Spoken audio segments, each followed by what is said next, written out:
In continuation with the previous serial in serial output, now we are going to see serial in parallel output now.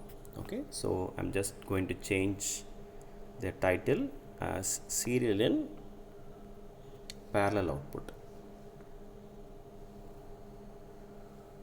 So SIPO, so serial in parallel output now. So just we are going to do a small modification in the circuit diagram, so which is very similar to our previous serial in serial output.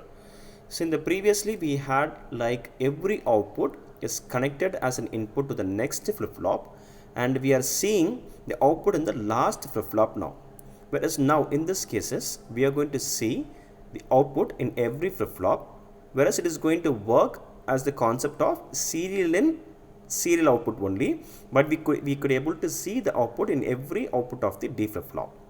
Okay, because here this circuits which consist of like 4 D flip-flop which are cascaded. This means the output of one D flip-flop is connected as an input to the next D flip-flop. So all these flip-flops are synchronous with each other, since the same clock pulse is applied to each and every flip-flop. In the shift register, we can send the bits serially from the input to the bottom. Okay, so we have connected in like a top-down manner. Okay, so from the top to the bottom of the D flip-flop. Hence, the input is also called as a serial input. For every positive edge triggering of the clock pulse, the data which is shifted from one flip-flop to the next flip-flop. In this case, we can access the output of each D flip-flop in parallel. So, we will get a parallel output from this shift registers. So, what I'm going to do now here is I'm going to place the outputs now, because in the previous conditions of serial in serial output, I placed only one output at the end of the fourth flip-flop, whereas now I'm going to place 3 different output for every output of the flip-flop, so that we could able to see the output of every flip-flop instantly. Okay, I'm just connecting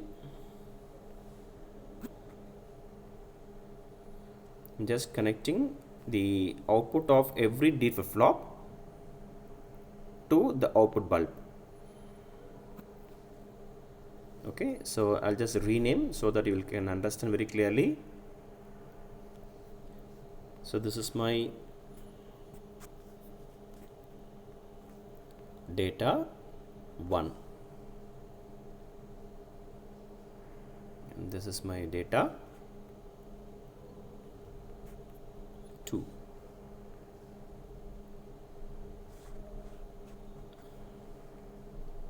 This is my data 3. I'm just renaming all.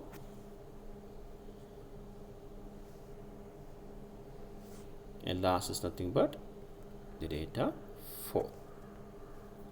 Okay, so now here I have my data value as a 0. Okay, again I'll take the logic as 1 0 1 0. So I'm going to press the first data value as 1. Okay, so when I press the data equal to 1, now it is at the input of the first D flip-flop. Okay, so this input can be delivered to the output only when I press the clock pulse. Since the data is at the first D flip-flop, I'm going to press the clock pulse as the first time, that is one time. By pressing the first time of the clock pulse, the input will be delivered to the output, and we can able to see the output in the bulb. So the one data has been delivered to the output, as well as the output of the D flip-flop is also delivered to the next D flip-flop of D2. Okay, so now the input is standing at the input of the output of the D flip-flop is standing at the input of the second D flip-flop now. Now what is the second input I supposed to give? Data 0. So I change the switch value to 0. Now I'm going to press the second clock pulse. While pressing the second clock pulse, the 0 will be delivered to the output of the first D1, and the 1 from the previous flip-flop is delivered to the D2. So I'm going to press the second one. Now you can see the D2 becomes 1.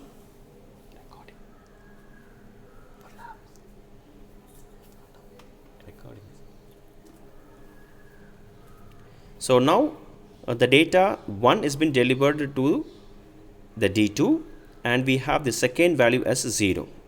So now I'm going to press the third clock pulse. Before that I'm going to change my data value as 1. Okay, so I'm going to press the clock now. Yes.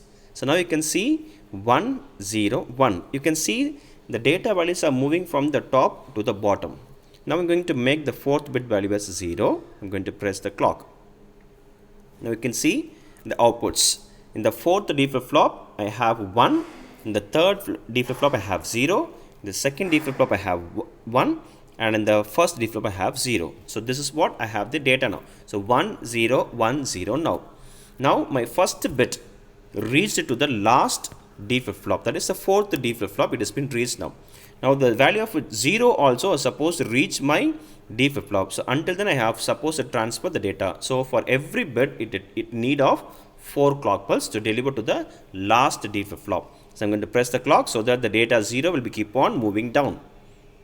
You can see now the data is moving down. Sorry. Okay. Yes. That's it. So now all the data become 0. So this is for serial in parallel output. Okay. Thank you.